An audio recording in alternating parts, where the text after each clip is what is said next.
I suppose you could call it the realm of my consciousness. I'm someone who no longer exists in the real world after all, as you well know.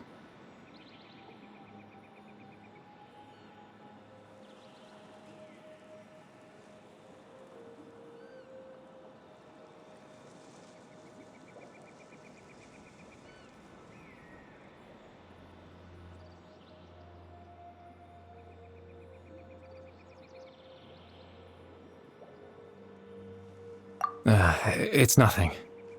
I still have enough strength to play the part of a good host. I've always hoped that I'd get the chance to talk to you like this, and now, the time has finally arrived.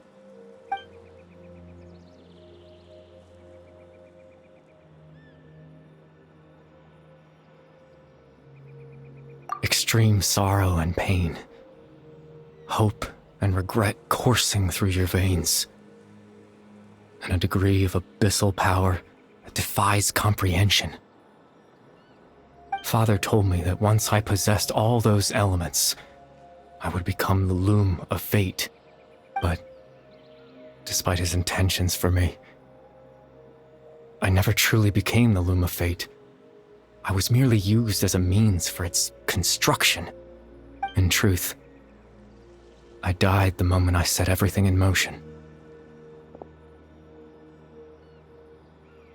The person you see before you now is nothing but a remnant of consciousness left over within the loom of fate.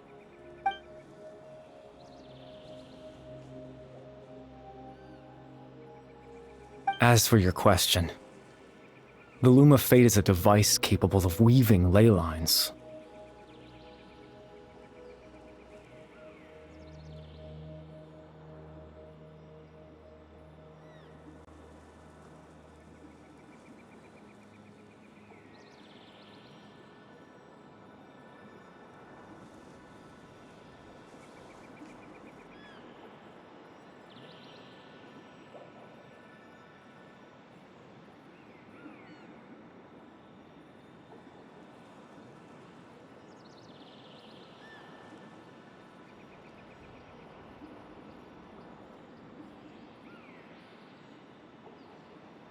In its primitive form, it can only be used to create and implant memories.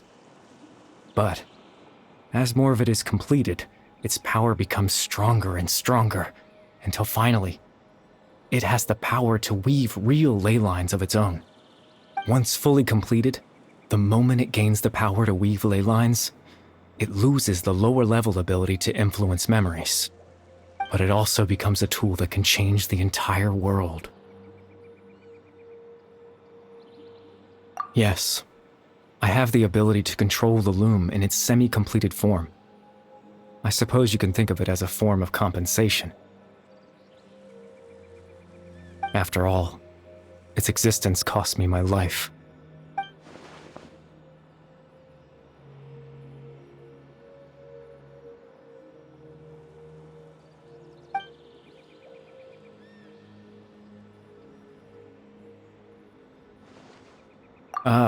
That. I was wrong to implant those memories. I'm sorry I caused so much trouble. Not only for everyone in the village, but for you as well.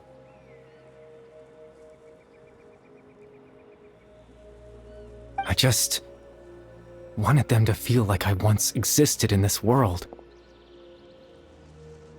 As if I had a chance at life.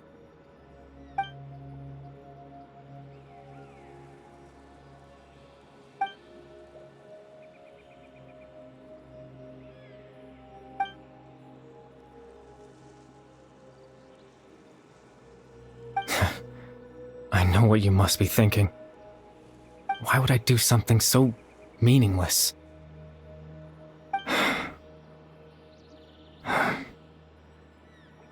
But I just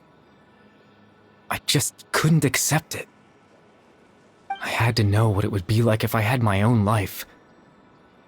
What kind of person I would be. What other people would think of me.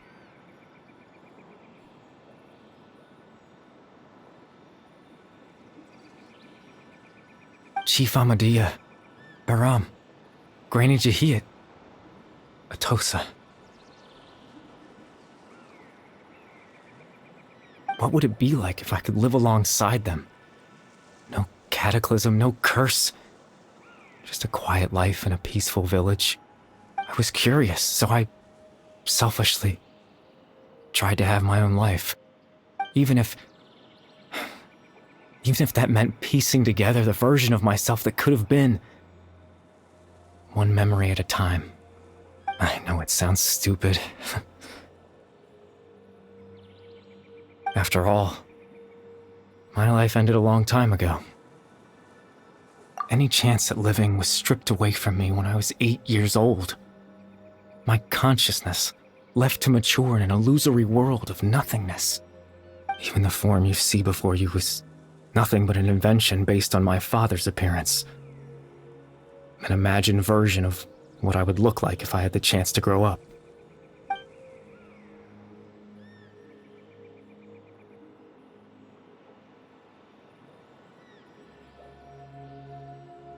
I know. But there's nothing I can do to make them find me. If I could exist in the real world, I would return without a second thought and surprise them with the suddenness of it all. But, well, that's not possible for me.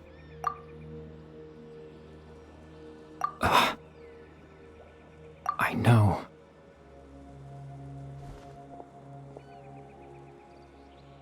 Captain Dainsleif. Twilight Sword, you mean? No need to meet up with him. Things should already be settled on his end.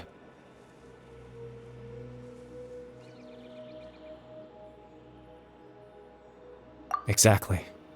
As someone who could only exist in people's memories, the fact that I'm able to talk to you in my consciousness like this can only mean one thing.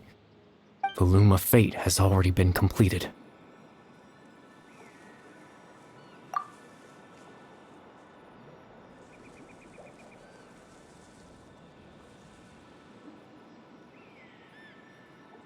No need to worry about Captain Dainsleif. He's absolutely fine. The only reason he lost the eye was because I happened to guess exactly what he was planning. Captain Dainsleif has had the eye inside his body this whole time, hasn't he? His plan was to lure the Abyss Order to a false location, capitalizing on their pursuit of the eye in order to have the chance to confront the prince. He would then hand the eye to you and tell you to take it away from that location. That way, Captain Dainsleif could accomplish his own goal and ensure the safety of the eye all at once. A very thorough plan. That's right, because in his mind, he had given it to you already.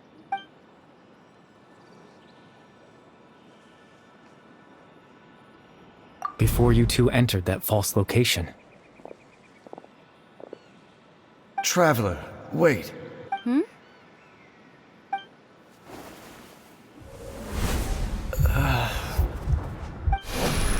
We've no time to lose. Let's head inside.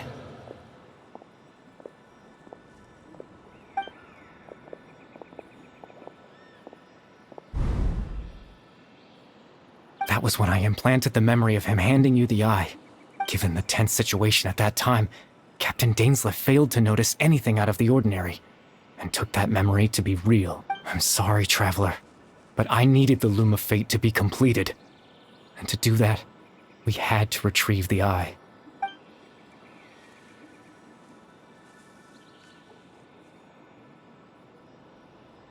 I promise I'm not trying to conceal anything from you, but I truly have no idea what the prince is planning.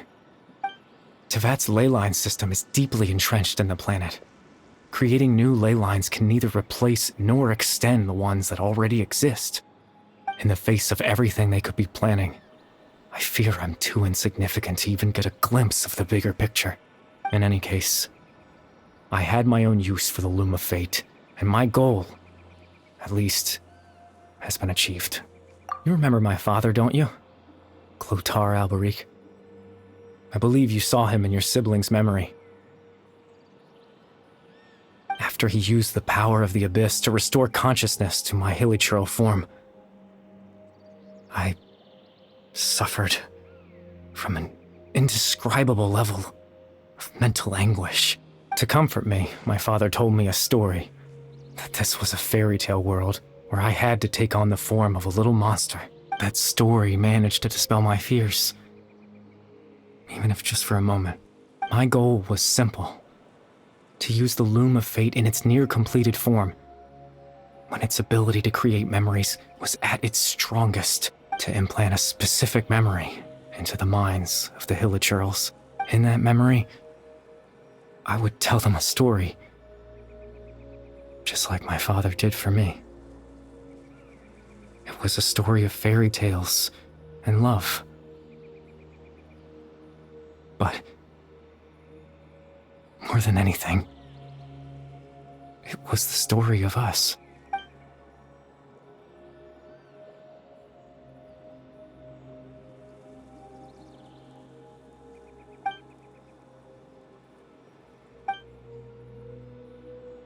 I can't change the world.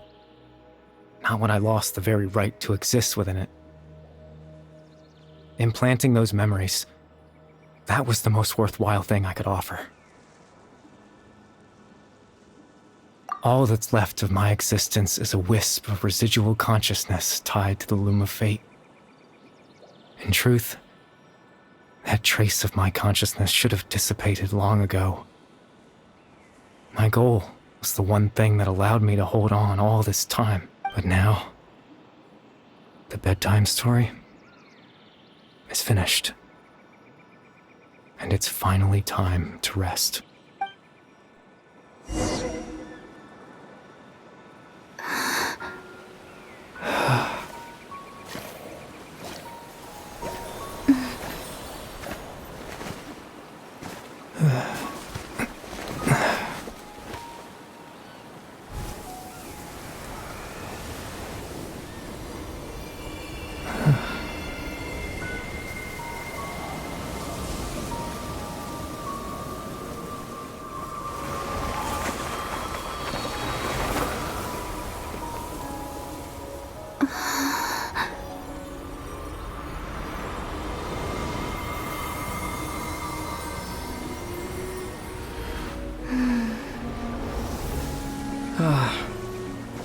Looks like I was too late to see Kari Bear one last time.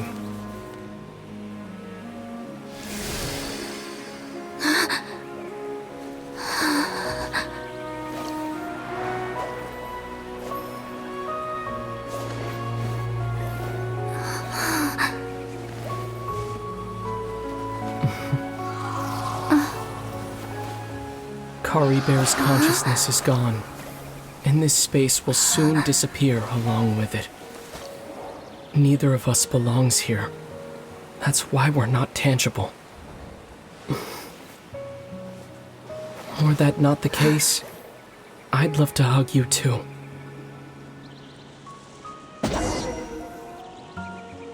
Well, how about a conversation?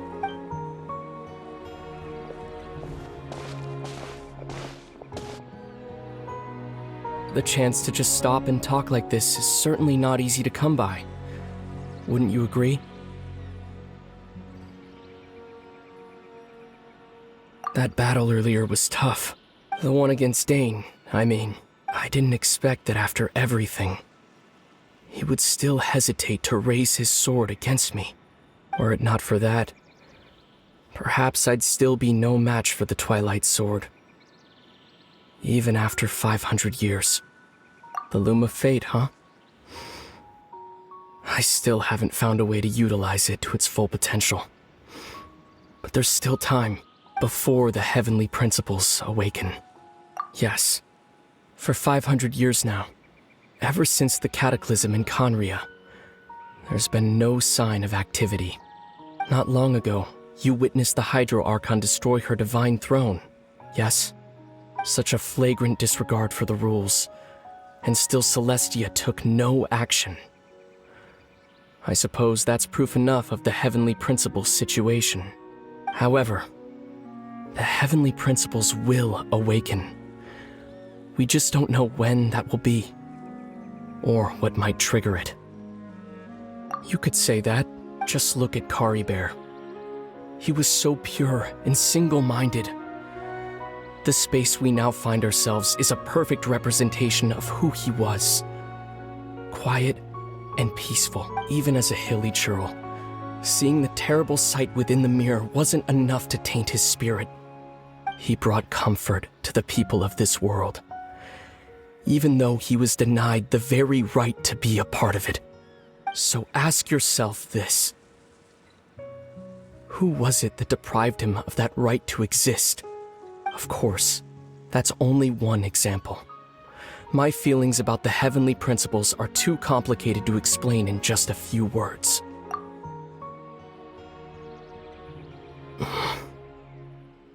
Lumine?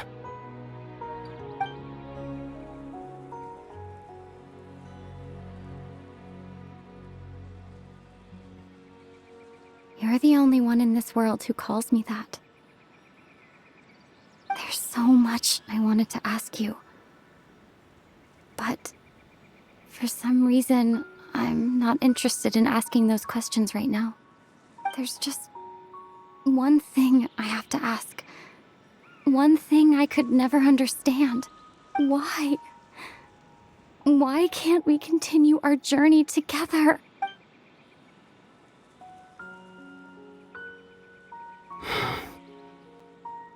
At the end of my journey, I arrived at a place known as the Sea of Flowers at the end. Do you remember? A long time ago, when we traveled between worlds together, you told me you wanted to find a place in the universe where that one flower was in full bloom. To have a place like that suddenly appear before me? Well, would you think of that as a coincidence? You mean? I miss you too, Lumine. But as this war continues to rage, and as I continue to seek that final answer, I don't even know how to face myself sometimes. Let alone my own sister. What's going on?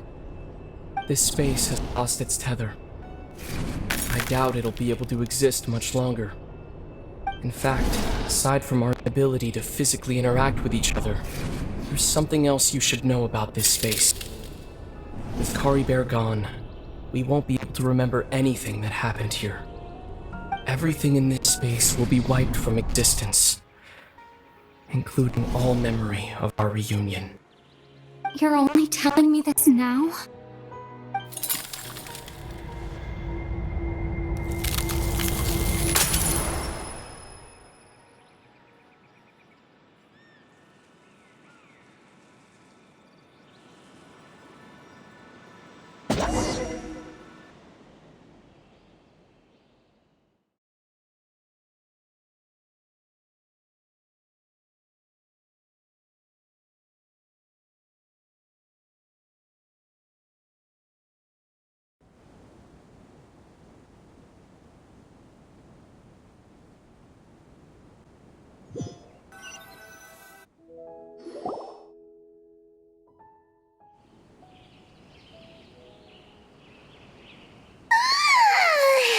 Still so sleepy. Paimon's head feels all fuzzy.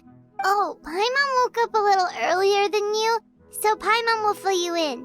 The villagers said that they saw us sleeping near the village yesterday. They couldn't wake us up no matter how hard they tried, so they decided to just bring us back here. Oh, and Dane came by just now. It looked like he was injured. He didn't say anything, though. Just made sure that you were all right and left. Kinda seemed like he had a lot on his mind, but that's Dane for ya. Let's think for a second. We were in that memory, and we saw that guy you called Kari Bear. He was the missing villager that we've been trying to find, right? And after that, Paimon doesn't remember what happened. Wait, really? What a score! Well, what happened after that?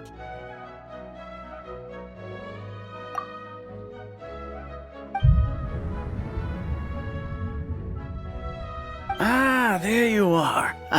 Sleep well? Bayram? You sure seem happy. Did something good happen? Something good? Huh. Wasn't anything good or bad, I'd say. It's just that, well, the village organized another search party yesterday. It didn't feel right to leave all the searching to the adventurers. So there we were, searching away, when suddenly this one guy said it all came back to him. According to him, one day around dusk he was passing by this one tree outside the village, and he saw our missing villager. There he was, sleeping under that tree all by himself. His parents came a little later to wake him up, and they all left together. They looked like quite a happy family, apparently. And after that, well, we all started to feel like that really is what happened. Kind of strange that we forgot all about it for so long. Oh, and we also remembered his name, Curry Bear. Now, that's not a name you hear every day. Would have been helpful if we remembered it sooner. Well, I hope he's happy wherever he is, and we're all relieved now that we know what happened. Seems like everyone thinks Curry Bear left the village. That's probably for the best. At least they have some sort of explanation now. Paimon wonders how Atosa's doing. Maybe we should go check on her. If she hasn't remembered like everyone else, we can tell her what happened. Paimon didn't see her in the village just now, so she's probably at the tree. Come on, let's go talk to her.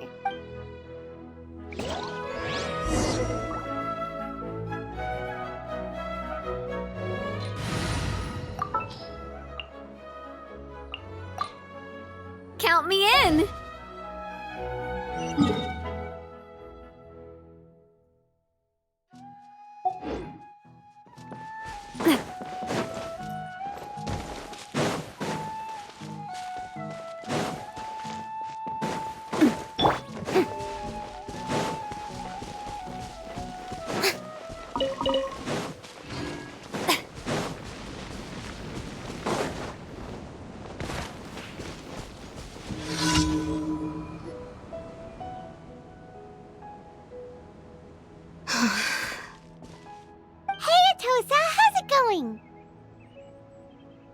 Oh, it's you two.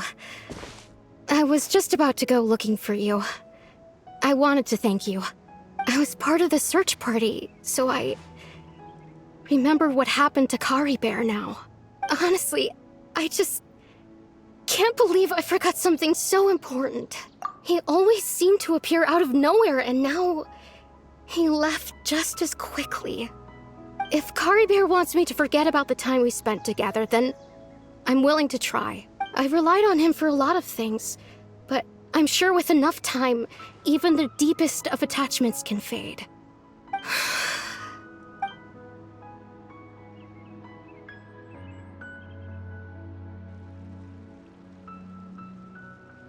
Okay, I'll admit. I'm just putting on a brave face. I was dumped, wasn't I? Otherwise, why would he just leave like that without saying goodbye? You don't need to comfort me. I'll be okay. It's just like Curry Bear said. It's the things we overcome that make life more precious. And you know, if he has a heart, maybe he'll come back and see me one day. Anyway, thanks for all your hard work, you two. I promised I'd help Granny Jahiet with something, so I should head back. Goodbye! Well, that should be it, right? Everyone's lives can go back to normal now. Oh, right! Weren't you about to tell Paimon what happened after your conversation with Curry Bear?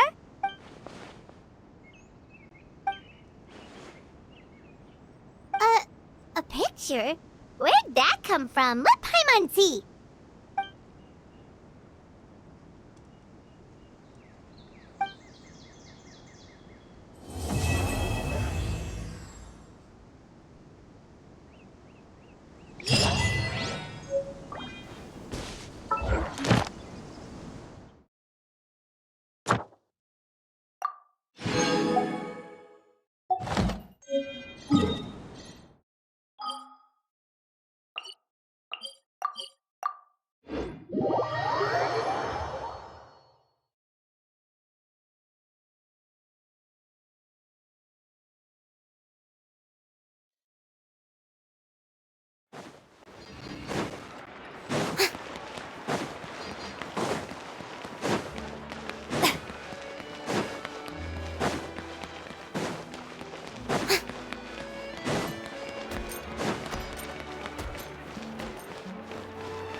that's the way the cookie crumbled. So what do you think? You two fancy taking a stroll around my kingdom? Sounds like someone's been playing a little too much tabletop troop. Not at all. I actually haven't seen her at all in a little while. I'm telling you, it's real. Just come with me and you'll see it for yourself. So, you were the king, huh? Somehow, that part doesn't sound so far-fetched. I actually think you'd fill those boots quite easily. Thanks for the vote of confidence. Well, if we're going to be traveling with a king, we'll need proper titles as well, right?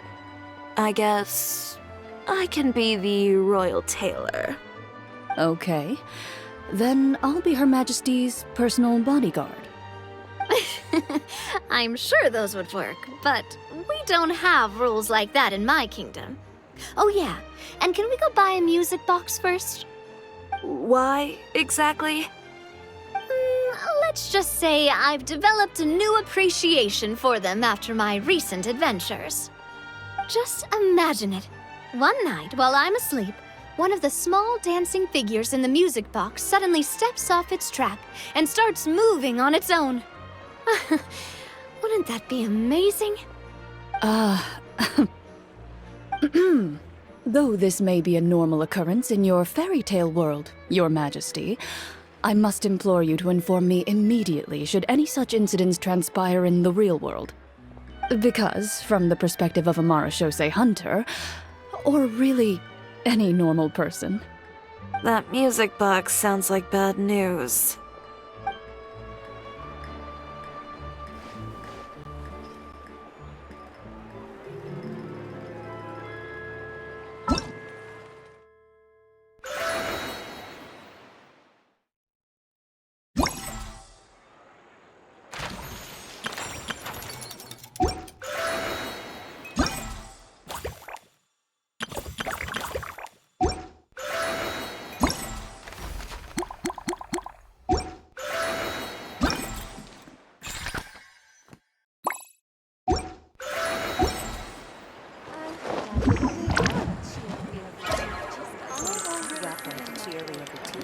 For tailoring services, please make a reservation in advance.